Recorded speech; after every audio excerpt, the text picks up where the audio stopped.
नमस्कार मंडळी, तुमचं आपल्या यूट्यूब फॅमिलीमध्ये स्वागत आहे। तर आज आपण बनवणार आहोत बट्टी। बट्टी म्हणजे गव्हाचा पदार्थ आहे, जो की खानदेशमध्ये खूप सुप्रसिद्ध आहे। तर चला आपण वेळ घालवता लगेच स्टार्ट करूयात।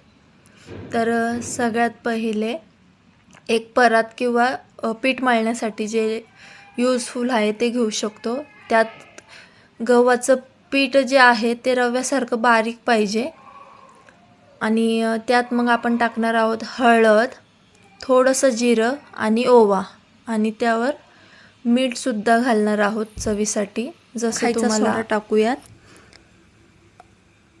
आणि तेल टाकायचं आहे एक पळी।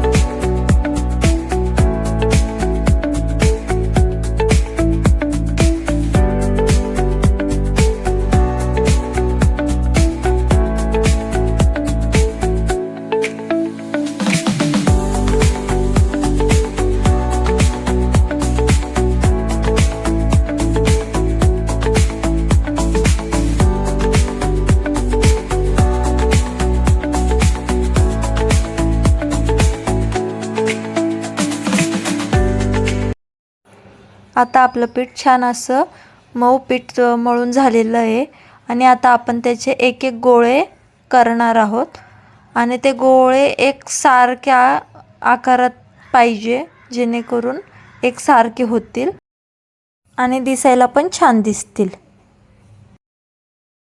आणि प्रत्येक उंड्याला असं मळून घेऊयात, चांगली मालिश करूयात आणि त्यानंतर एक एक उंडा घेऊन आपण त्याला तेल लावून, जसं मी करते तुम्ही बघू शकता मी कसं करते, त्या पद्धतीने आपण हातानेच ते गोल करून त्यानंतर त्या आतल्या भागाला तेल लावायचं आहे आपल्याला आणि मग त्यानंतर ते दुमटून घ्यायचं आहे आणि परत त्याचा असा गोलसर असा उंडा बनवून घ्यायचा आहे आपल्याला। तुम्ही बघू शकता व्हिडिओमध्ये मी कशी करते, त्यानुसार आपल्याला सगळ्या गोळ्यांना तसं बनवून घ्यायचं आहे।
चला तर मग आपले सगळे गोळे तयार करून झालेले आहेत आणि आता आपण बट्ट्या वाफवण्यासाठी ठेवूयात.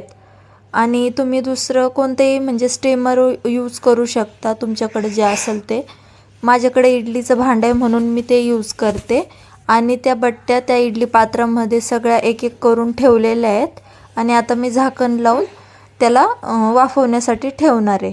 आणि मग वाफून झाल्यानंतर एक 10-15 मिनिटांनी वाफून झाल्यानंतर मी ते काढून घेते एका आणि बट्ट्या पूर्णपणे वाफून झालेल्या आहेत, व्यवस्थित शिजलेल्या आहेत. तर मी एक एक बट्टी घेऊन त्याला कट करते.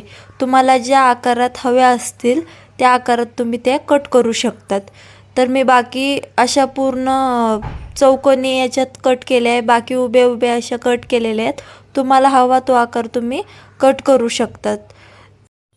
शक्य असल्यास त्या गरम गरमच कट करायच्या आहेत, जास्त थंड होऊ द्यायच्या नाही आहेत, त्यामुळे व्यवस्थित कट होतात. आता आपल्या सगळ्या बट्ट्या कट करून रेडी आहेत. त्यानंतर आपण एका कढईत तेल टाकून त्यांना तळून घेऊयात. तर एक एक असं 3-4 तुकडे असे टाकून आपण त्यांना छान असं कुरकुरीत होईपर्यंत तळून घेऊयात.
तळून घेऊया. अशा प्रकारे आपल्या सगळ्या बट्ट्या कुरकुरीत अशा तयार आहेत. तर चला आपण एकदा चेक करूया की किती छान अशा झाल्या. आणि आता आपण एका प्लेटमध्ये त्यांना काढून घेऊयात. आणि जे राहिलेलं आहे आपलं ते दुसरं आपण त्यात एक एक सोडूयात. तुम्ही बघू शकता आपल्या बट्ट्या कशा कुरकुरीत आणि खमंग अशा रेडी आहेत. आणि त्याला आपण वरणासोबत खातो आणि सोबत वांग्याची भाजी. चला तर मग आपली वरणबट्टी रेडी आहे खाण्यासाठी.